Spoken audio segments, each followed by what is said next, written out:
கிறிஸ்துவுக்குள் பிரியமானவர்களே, கர்த்தரும் இரட்சகருமாய் இயேசு கிறிஸ்துவின் ஈடினியேற்ற நாமத்தினாலே உங்கள் யாவருக்கும் என் அன்பின் வாழ்த்துக்களை தெரிவித்துள்ளேன். தேவன் அருளிய அப்பம் பிரேயர் மினிஸ்டர் மூலியமாக உங்களோடு சந்திப்பதில் மிகுந்த மகிழ்ச்சியடைகிறேன். தினம்தோறும் அதிகால வேளையிலே பரிசுத்த வேதாந்தத்திலிருந்து நாம் ஒரு பகுதி தியானித்து நம்முடைய குடும்ப பாதுகாப்பிற்காக நாம் ஜெபித்து வருகிறோம். அதிகால வேளையிலே அபிஷேகங்களை பெற்றுக்கொள்ள, தேவனுடைய கிருபை பெற்றுக்கொள்ள புதிய நாளிலும் இணைந்திருங்கள். யோபு 5ஆம் அதிகாரம் 9-10 ஆகிய வசனங்களிலே ஆராய்ந்து முடியாத பெரிய காரியங்களையும் எண்ணி முடியாத அதிசயங்களையும் அவர் செய்கிறார். தாழ்ந்தவர்களை உயரத்தில் வைத்து துக்கிக்கிறவர்களை ரட்சித்து உயர்த்துகிறார். ஹல்லேலூயா. கிறிஸ்துவுக்குள் பிரியமானவர்களே, ஆராய்ந்து முடியாத பெரிய காரியங்களையும் எண்ணி முடியாத அதிசயங்களையும் அவர் செய்கிறார். நம்முடைய தேவன் எப்படிப்பட்ட தேவன்? 365 நாளும் தேவன் நமக்கு கிருபையாக ஜீவனை தந்திருக்கிறார். ஜீவனை தந்த தேவனுக்கு நம்ம இரவும் பகலுமாக நன்றி செலுத்த வேண்டும், ஸ்தோத்திரம் செலுத்த வேண்டும், தேவனை மகிமைப்படுத்த வேண்டும். இந்த ஜனத்தை எனக்கென்று ஏற்படுத்தினேன், இவர்கள் என் துதியை சொல்லிக் கொண்டு வருவார்கள். காலம் கடைசி காலம். தேசத்திலே பொல்லாத ஜனங்கள் பெருகி கொண்டிருக்கிறாங்க. ஒரு பக்கம் பார்த்தா கள்ள தீர்க்கதரிசிகள், கள்ள அப்போஸ்தலர்கள், கள்ள சுவிசேஷர்கள் அந்திகிறிஸ்துக்கு வேலை பார்க்குறாங்க. போலி அற்புதம், போலி அடையாளம், பொய்யான பல காரியங்களை தேசத்துல செய்து கொண்டிருக்கிறாங்க. இதெல்லாம் அந்த கடைசி காலத்துல அதிகமா நடந்துட்டு இருக்கு. அந்திகிறிஸ்து ஊழியம் செய்து கொண்டிருப்பாங்க. நம்ம வாழ்ற காலமே கடைசி காலம். யாரை நம்பலாம், யாரை நம்ப முடியாது தெரியாது. யாரு நல்லவங்க, யாரு கெட்டவங்க தெரியாது. நிறைய குடும்பத்துல ஜெபக்குறிப்பு வரும்போது நம்பி நம்பி மோசம் போயிருந்தாங்க. என் வாழ்க்கையில நான் நம்பி மோசம் போயிருக்கு.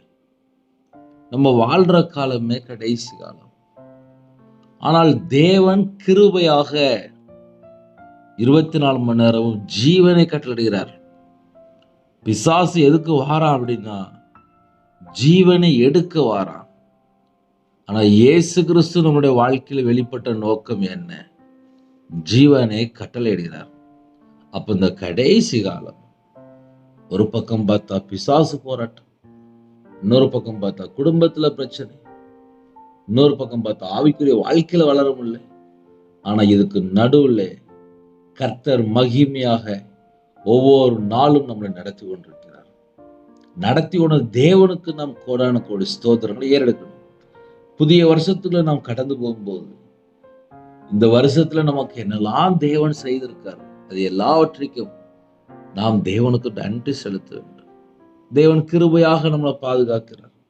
ஆராய்ந்து முடியாத பெரிய காரியங்களையும் ஆராய்ந்து முடியாத பெரிய காரியங்கள் நிலப்பட்டு கர்த்தர் நமக்கு ஜீவனை தந்திருக்கிறார்.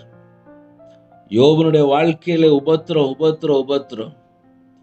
அந்த உபத்திரத்திலே யோபு பொறுமையா இருக்கிறார். எல்லாம் முடிஞ்சதுக்கு அப்புறம் 2 மடங்கு ஆசீர்வாதம். இந்த செய்தியை காலவேளையில கேட்டுக்கொண்டு தேவ ஜனமே, ஒருவேளை நம்முடைய வாழ்க்கையிலே எனக்கு பலவிதமான உபத்திரம் இருக்கு, நான் நிறைய பாடுகள் வழியா கடந்து போறேன், என்னோட வாழ்க்கை எல்லாராலும் ஒதுக்கப்பட்ட நிலைமையில இருக்கு அப்படின்னு சொல்லி ஒருவேளை யாராவது இணைந்திருந்தால், தாழ்ந்தவர்களை உயரத்தில் வைத்து துக்கிக்கிறவர்களை ரட்சித்து உயர்த்துகிறார். சில குடும்பத்திலே துக்கம் மட்டும்தான் இருக்கு. சில குடும்பத்திலே தாழ்ந்த நிலைமையில இருப்பாங்க, எல்லாராலும் ஒதுக்கப்பட்ட நிலைமையில இருப்பாங்க. எந்த மாதிரி சூழ்நிலையிலே அதிகால வேளை இணைந்திருந்தால் சரி, தாழ்ந்தவர்களை உயரத்தில் வைத்து, சில ஜெபக்குறிப்பு வரும்போது சொல்லுவாங்க, தேவனை நோக்கி ஜெபம் பண்ண கர்த்தர் எனக்கு இன்னைக்கு ஒரு நல்ல ஒரு போஸ்ட் வந்திருக்காரு, மேலான ஒரு பதவி, கர்த்தர் என்னை உயர்த்தி வைத்திருக்கிறார், கர்த்தர் நாமத்தை மகிமைப்படுத்தி கொண்டிருப்பாங்க. தாழ்ந்த நிலைமையில் இருக்கும்போது, துக்கிக்கும் போது, வேதனைப்படும் போது, இதயத்துல பாரத்தோடு இருக்கும்போது, யாரெல்லாம் கர்த்தரை நோக்கி ஜெபிக்கிறார்களோ அவர்களுடைய வாழ்க்கையில ஒரு உயர்வு, அவருடைய வாழ்க்கையிலே கர்த்தர் விடுதலை செய்து அவர்களை ஆசீர்வதிக்கிறார், ரட்சிக்கிறார் என்று எழுதப்பட்டிருக்கு. இன்னைக்கு காலவேளையிலே நம்ம குடும்பத்தை தேவன் உயர்த்துவார். அது எந்த மாதிரி சூழ்நிலை? வசனம் தெளிவாக எழுதப்பட்டிருக்கு. துக்கிக்கிறவர்களை, வேதனையோடு இருக்கிற ஜனங்களை மீட்டெடுத்து உயர்த்துகிறார். அப்ப நம்ம வாழ்க்கை ஆசீர்வாதமா இருக்குமா? இருக்கும். மனுஷன் பின்னாடி ஓடுறதை விட்டுட்டு கர்த்தரை சார்ந்து கொண்டால் ஆசீர்வாதம். சில குடும்பத்துல என்ன பண்றாங்க அப்படின்னா, வேலைக்காக 2 லட்சம் 3 லட்சம் 5 லட்சம் 10 லட்சம் லஞ்சம் கொடுக்குறாங்க. ஒரு பதவிக்காக லஞ்சம் கொடுக்குறாங்க. எங்கெல்லாம் கர்த்தரை விட்டு தள்ளி போறாங்களோ அவங்களோட வாழ்க்கையில ஒரு துக்கம் இருக்கும், ஒரு தாழ்த்தப்பட்ட நிலைமை இருக்கும். அதே நேரத்துல மனம் திரும்பி நான் கர்த்தரை விட்டு தள்ளி போயிட்டேன், என்னோட வாழ்க்கையில் நான் கர்த்தரை விட்டு தள்ளி போயிட்டேன்னு சொல்லி துக்கித்து கர்த்தர் பக்கம் மனம் திரும்பும் போது கர்த்தர் ரட்சித்து அவர் உயர்த்திய தேவனா இருக்கிறார். எண்ணி முடியாத அதிசயங்கள், எண்ணி முடியாத அதிசயங்கள் நம்ம வாழ்க்கையில் அதிசயம் நடக்கணுமா? ஆராய்ந்து முடியாத பெரிய காரியங்கள் நடக்கணுமா? நம்ம வாழ்க்கை அதிசயமா மாறணுமா? அது ஒரு மனுஷனால முடியாது. நான் கையில பைபிள் எடுத்து வாசித்தது இல்லை. ஒரு குடும்பம் ஆசீர்வாதமா இருக்கணுமா? அது தேவனுடைய கரத்துக்குள்ள இருக்கணும், தேவனுடைய கரத்துக்குள்ள இருக்கணும். இன்னைக்கு ஜனங்கள் தந்திரமா வேஷம் போட்டு ஜனங்களை ஏமாத்தி கொண்டிருக்கிறாங்க. இந்த கடைசி காலத்துல யாரெல்லாம் கர்த்தருடைய பிள்ளைகள் அதிகால வேலை செய்து கேட்கிறீங்களோ, கர்த்தருடைய பிள்ளைகள் தேவனுடைய சமூகத்துல எந்த அளவுக்கு நம்ம இந்த கடைசி காலத்துல தாழ்த்துறோமோ, இந்த வருஷம் 365 நாளும் தேவன் பாதுகாத்திருக்கிறார். அவருடைய சமூகத்துல தாழ்த்துறதுதான் நம்மளால இந்த கடைசி காலத்துல மிகவும் மிகவும் முக்கியம். எந்த அளவுக்கு தாழ்த்தி, அப்பா நான் ஒண்ணுமே இல்லப்பா, பாவியா என் மேல் கிருபையா இருங்கப்பா, இந்த வருஷம் எங்களுக்கு 365 நாள் பாதுகாத்தீங்கப்பா, ஸ்தோத்திரம் ஸ்தோத்திரம் ஸ்தோத்திரம். அப்ப தேவனுடைய சமூகத்திலே அர்ப்பணிக்கிற ஒரு ஜெபமா இருந்தால் நம்ம குடும்பம் உயர்த்தப்படும். எண்ணி முடியாத அதிசயங்கள், ஆராய்ந்து முடியாத பெரிய காரியங்கள். எத்தனையோ குடும்பத்திலே ஆராய்ந்து முடியாத பெரிய காரியங்கள் தேவன் செய்திருக்கிறார். ஹாஸ்பிட்டல்ல நிறைய குடும்பத்துல இருந்து ஜெபம் பண்ணியிருக்காங்க. நிறைய ஜெப குறிப்பு வந்து கொண்டிருக்கும். தேவன் ஜீவனை கட்டளையிட்டிருக்கிறார். அவங்களுடைய ஜெபம் தேவனுடைய சமூகத்தில் எட்டினது.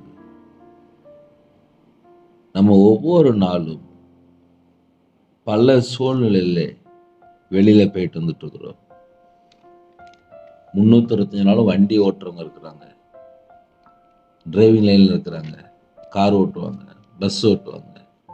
எத்தனையோ குடும்பத்துல டிரைவிங் லைன்ல இருக்காங்க. நம்மளை யாரு பாதுகாக்கிறான்? தேவன். ஆராய்ந்து முடியாத பெரிய காரியங்கள். கர்த்தருடைய பிள்ளைகளை கர்த்தர் மட்டும்தான் பாதுகாக்க முடியும். எல்லா தீங்குக்கும் எல்லா நாச மோசங்களுக்கும் விலக்கி நம்மளை பாதுகாக்கிறார். கிருபையின் காலத்துல வாழ்றோம். கொரோனாக்கு அப்புறம் நம்ம இன்னைக்கு உயிரோட இருக்கிறோம் அப்படின்னா அது தேவனுடைய கிருபை. தேவனுடைய கிருபையை கர்த்தருடைய பிள்ளைகள் பெற்றுக்கொண்டதுக்கு அப்புறம் தேவனுடைய சமூகத்திலே தாழ்த்தி தேவனுடைய பாதத்தில் அர்ப்பணிக்கும் போது தேவன் நமக்கு கிருபைகளை தந்து நம்மளை உயர்த்துகிறார். ஒருவேளை இருதயம் ஃபுல்லா துக்கிக்கிற ஒரு காரியமா இருக்கா, வேதனையோடு பலவிதமான பிரச்சனைகள் குடும்பத்துக்குள்ள இருக்கா, எப்படிப்பட்ட காரியம் வந்தாலும் சரி, கர்த்தருடைய சமூகத்தில் தாழ்த்தும் போது அவர் உயர்த்துகிற தேவனா இருக்கிறார். உங்களுடைய இதயத்துக்குள்ள என்ன துக்கம் இருக்கு அது அவருக்கு தெரியும். எக்ஸாம்பிளுக்கு நீ சொல்றேன், எனக்கு ரட்சிப்புனா என்னன்னு தெரியாது, எனக்கு விடுதலைன்னா என்னன்னு தெரியாது. நான் வியாபாரத்துல இருக்கும்போது வேலை செஞ்சு சாப்பிட்டுட்டு இருந்தேன். நல்ல காலையில இருந்து ராத்திரி வரையும் வியாபாரம் பார்ப்பேன், உழைச்சி சம்பாதிச்சுட்டு இருந்தேன். கூடயே இருந்த ஒரு நபர் மாந்திரியம் பண்ணி என் கையில் எல்லா பணத்தையும், கிட்டத்தட்ட ஒரு 13 லட்சம், இந்த 13 லட்சம் பணத்தை அவர் வாங்கினார்.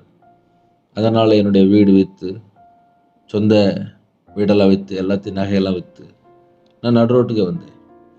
கிட்டத்தட்ட ஒரு 50-55 லட்ச ரூபா காலி. ஆனால் இன்னைக்கு நான் உயிரோட தான் இருக்கேன். நான் ஊழியத்துக்கு வந்துட்டேன். எனக்கு யாரும் மாந்திரியம் பண்ணி குடும்பம் அழிஞ்சு போட்டு நினைச்சாங்களோ, அவங்க இன்னைக்கு ஜீவன் இல்லை, அவங்க உயிர் இன்னைக்கு இல்லை. ஆனால் நான் பார்த்த உயிரோட தான் இருக்கேன். என் இதயத்தில் ஒரு துக்கம் இருந்துச்சு, ஒரு துக்கிக்கிற காரியம் இருந்துச்சு. ஏன்னா வியாபாரத்தில் நஷ்டப்பட்டு நடுரோட்டுக்கு வந்தேன். கண்ணீரோடு சொந்த தேசம் வேண்டாம் அப்படின்னு சொல்லி புறப்பட்டு போனேன். மறுபடியும் அதே தேசத்துக்குள்ள கொண்டு வந்து அழைத்து கொண்டு வந்து வச்சிருக்காரு. அப்படின்னா என்ன அர்த்தம் அப்படின்னா, ஒரு குடும்பத்தை மீட்டெடுக்கிறது மனுஷனால முடியாது, நம்மளை உருவாக்கின தேவனால மட்டும்தான் முடியும். காலவேளையிலே ஆராய்ந்து முடியாத பெரிய காரியங்கள். டாக்டர் சொன்னார் 2008 ரவிராஜ் பிழைக்க மாட்டான். கையெழுத்து வாங்கிட்டாங்க. 48 மணி நேரம் கழிச்சு ரிப்போர்ட் வரட்டும், ஆப்ரேஷன் பண்ணியிருக்கு, அதுக்கப்புறம் பார்த்துக்கலாம் அப்படின்னு சொல்லி கையெழுத்து வாங்கிட்டு போயிட்டாங்க. 2025 ரவிராஜ் உயிரோட தான் இருக்கு. அப்படின்னா என்ன அர்த்தம் அப்படின்னா, ஆராய்ந்து முடியாத பெரிய காரியங்கள், எண்ணி முடியாத அதிசயங்கள். 2008 2025 வரைய ரவிராஜ் உயிரோட இருக்கு அப்படின்னா, அது கர்த்தருடைய கரம் கூட இருக்கு, கர்த்தருடைய கிருபை கூட இருக்கு. கர்த்தர் அதிசயமாக அற்புதமாக ஜீவனை கட்டளையிட்டு, தீர்காயுசை கட்டளையிட்டு உங்க முன்பா நிப்பாட்டியிருக்கிறார். கொரோனா நேரத்தில் எத்தனையோ கோடிக்கணக்கான ஜனங்கள் தேவனுடைய சமூகத்தில் கண்ணீரோடு ஜெபித்த குடும்பங்கள். இன்னைக்கு நம்ம உயிரோடு இருக்கிறோம் அப்படின்னா அது கிருபை. எனக்கு மாந்திரியம் பண்ணி சாகணும்னு சொல்லியே 13 வருஷம் மாந்திரியம் பண்ணாங்க. ஆனா நான் உயிரோட இருக்க, மாந்திரியம் பண்ணணும்னா காலம் செத்து போயிட்டான். அப்படின்னா என்ன அர்த்தம் அப்படின்னா, ஆராய்ந்து முடியாத பெரிய காரியங்கள், எண்ணி முடியாத அதிசயங்கள் கர்த்தர் செய்கிறார். உங்க வாழ்க்கையிலே கடந்து வந்த பாதைகள், குடும்ப காரியங்கள், நம்ம இன்னைக்கு சூழ்நிலை என்ன தேவனுக்கு தெரியும். கையில 1 ரூபா இல்லாம நடுரோட்டுக்கு வந்துட்டேன். தாழ்த்தப்பட்ட நிலைமை, கண்ணீரோடு வாழ்ந்த வாழ்க்கை, எல்லாராலும் புறக்கணிக்கப்பட்ட வாழ்க்கை, வேதனை மட்டுமே இருந்துச்சு. கையில பைபிள் எடுத்து வாசித்து ஜெபிக்க ஆரம்பிச்சேன். தேவனை நோக்கி தேட ஆரம்பிச்சேன். கையில பைபிள் எடுத்து வாசிக்கும் போது கண்ணீரோடு வாசிக்க ஆரம்பிச்சேன். 2025 உயிரோட இருக்கேன் அப்படின்னா என்ன அர்த்தம் அப்படின்னா, அது கிருபை. ஒரு மனுஷன் உயிரோட இருக்கானா அது கிருபை. எப்படிப்பட்ட சூழ்நிலை சரி, தேவனால உயர்த்த முடியும். அண்ணே நான் ரொம்ப கஷ்டப்பட்டு இருக்கிறேனே, நான் உடைஞ்சு போய் இருக்கிறேனே, எனக்கு சரீரத்தில் பலவீனம் இருக்குனே, வியாதி இருக்குனே, என்னையால தாங்க முடியலண்ணே, குடும்ப பிரச்சனை சரியில்லைண்ணே, ரொம்ப மோசமா இருக்கு. கர்த்தருடைய சமூகத்துல நிக்கிறீங்களா? தேவனை நோக்கி தேடுறீங்களா? கண்ணீரோடு ஜெபிக்கிறீங்களா? உங்க இதயத்தினுடைய துக்கம் மாறும், உங்க வாழ்க்கைக்கு வேதனை மாறும். எந்த சூழ்நிலை தாழ்த்தப்பட்ட சூழ்நிலை இருக்கிறீங்களோ அது எல்லாவற்றையும் மாற்றி உயர்த்த ஒரு மனுஷனால முடியாது, தேவனால கூடும். அப்போ காலவேளை செய்தி என்ன தெரியுமா? ஆராய்ந்து முடியாத காரியங்கள், எண்ணி முடியாத அதிசயங்கள் கர்த்தர் செய்வார். என் வாழ்க்கையில ரியலா நடந்திருக்கு. ரவிராஜ் இந்த நிமிஷம் உயிரிழக்க அப்படின்னா அது தேவனுடைய கிருபை மட்டுமே. உங்க வாழ்க்கையிலே தேவன் உங்களுக்கு எப்படி எப்படி நன்மை செய்தார், இந்த 365 நாள் எப்படி பாதுகாக்கிறார். ஜஸ்ட் இந்த 1 வாரம் தான். இந்த 1 வாரம் நம்ம எப்படி யோசித்து பார்க்கலாம் அப்படின்னா, என் வாழ்க்கையில நீங்க எப்படிலாம் நன்மை செய்றீங்கப்பா, எனக்கு எப்படிலாம் கிருபை தரீங்கப்பா, என்னை எப்படிலாம் பாதுகாக்கிறீங்கப்பா அப்படின்னு சொல்லி இதயத்துள்ளே இருந்து ஆழத்துல இருந்து அவரை நோக்கி கூப்பிட்டால், 2 நிமிஷம் கூப்பிட்டாலும் சரி, தேவன் உடனே கேட்பார். நம்மளுடைய ஜெபத்துக்கு பதில் தருகிற தேவன், ஜெபத்தை கேட்கிறவர். அவருடைய சமூகத்திலே தாழ்த்தும் போது கண்டிப்பாக உயர்த்துவார், கண்டிப்பாக ஆசீர்வதிப்பார். நம்ம வாழ்க்கையில ஒரு அதிசயம் நடக்கும், ஆராய்ந்து முடியாத பெரிய காரியங்கள் நடக்கும். இந்த நிமிஷம் வரையும் நம்ம உயிரோட இருக்கோம் அப்படின்னா அது கர்த்தருடைய கிருபை. தாழ்ந்தவர்களை உயரத்தில் வைத்து அழகு பார்க்கிற தேவன், துக்கிக்கிறவர்களை ரட்சித்து மீட்டெடுத்து உயர்த்துகிற தேவன். அவருடைய சமூகத்தில் அர்ப்பணிப்போம், இன்னுமாக தேவன் உயர்த்துவார். ஒரு சின்ன ஜெபம் பண்ணி முடிப்போமா? கண்களை மூடி நாம் ஜெபம் செய்வோம். எங்களை அதிகமாய் நேசிகள் அன்புனது பரிசுத்தமுள்ள நல்ல பிதாவே, நன்றியோடு துதிக்கிறோம். ஆராய்ந்து முடியாத பெரிய காரியங்களையும் எண்ணி முடியாத அதிசயங்களையும் கர்த்தர் செய்றீங்கப்பா. உங்க பிள்ளைகளோட வாழ்க்கையில கடந்த வாழ்க்கை உபத்திர பாதைகள், பாடுகள் நிறைந்த காரியங்கள், கர்த்தரை விட்டு தள்ளி போன காரியங்கள், இதயத்துக்குள்ளே துக்கிக்கிற காரியங்கள், எந்த சூழ்நிலை தாழ்த்தப்பட்ட காரியங்கள் எதுவா இருந்தாலும் கர்த்தர் இந்த நிமிஷம் வரை எங்களுக்கு கிருபை தந்தீங்கப்பா. எல்லாவற்றைக்காக நினைத்து உண்மை நாங்க நன்றியோடு துதிக்கிறோம் செய்கிறோம்ப்பா. இந்த வருஷத்துல கடைசி நேரத்துல கடைசி பொழுதுல இருக்கிறோம்ப்பா. கர்த்தரே எங்க கூட இருக்கிறீங்க. கர்த்தர் மட்டும்தான் எங்களுக்கு. உண்மை நன்றியோடு துதிக்கிறோம் செய்கிறோம். இணைந்திருக்கிற குடும்பங்கள் இயேசு கிறிஸ்து ரத்தத்தினாலே வேலி அடைக்கப்படட்டும். பிதா, குமாரன், பரிசுத்தாவின் நாமத்தினாலே முத்திரை போடப்படட்டும். எல்லா தேச ஜனங்களையும் கர்த்தர் அப்பா மீட்டெடுக்கணும். இந்த நாளிலும் யாரெல்லாம் ஜெபித்தாங்களோ உங்க பிள்ளைகளுடைய இதயத்துக்குள்ள எல்லா பாரத்தை எல்லாம் நீக்கி போட்டுருங்க, துக்கத்தை மாற்றிடுங்க. எந்த சூழ்நிலை தாழ்த்தப்பட்ட சூழ்நிலைக்காங்களோ அந்த பிள்ளைகளை உயர்த்துங்க. உங்க பிள்ளைகளுடைய வாழ்க்கையில ஆராய்ந்து முடியாத பெரிய காரியங்களை செய்யுங்கப்பா. எண்ணி முடியாத அதிசயங்களை செய்யுங்கப்பா. கடனிலே கஷ்டப்படுகிற குடும்பங்கள் உண்டு. கணவர் ரட்சிக்கப்படாம இருக்காங்க, குடும்பம் ரட்சிக்கப்படாம இருக்கு. எல்லா குடும்பமும் ரட்சிக்கப்படட்டும். எல்லாரும் மனம் திரும்பணும், பாவ மன்னிப்பை பெற்றுக்கொள்ளணும், நித்திய ஜீவனுக்குள்ள வரணும். அப்படிப்பட்ட கிருபைகளை தந்து ஆசீர்வதிங்க. இந்த வாரத்திலே அப்பா இணைந்திருக்கிற குடும்பங்கள் நம்முடைய பாதத்தில் அர்ப்பணிக்கிறோம். கர்த்தர் ஜீவனை கட்டளையிட்டு, தீர்க்காயுசை கட்டளையிட்டு, புதிய வருஷத்துக்குள்ள எங்களை அழைத்து கொண்டு போய் அப்பா யாரெல்லாம் இணைந்துக்காங்களோ பிள்ளைகளை பரிசுத்தப்படுத்தி புதிய ஆண்டுகளை எங்களை அழைத்து கொண்டு போங்க. உம்முடைய பாதத்தில் அர்ப்பணிக்கிறோம்.